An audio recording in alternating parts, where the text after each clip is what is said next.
Arie Untung mengabarkan sedang menjalani opname di Rumah Sakit Brawijaya, Jakarta Selatan.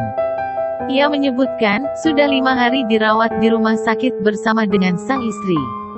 Arie Untung menceritakan dirinya memiliki sejumlah jadwal sebelum akhirnya masuk rumah sakit.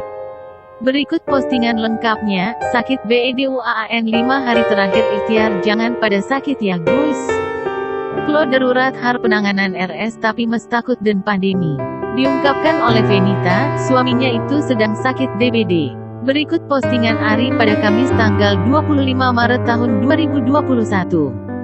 Sudah 4 hari nemenin suamiku di res, awalnya kita pun berpikiran UTK rawat jalan aja di rumah, keren bener-bener kita rada takut keres di masa SPT ini.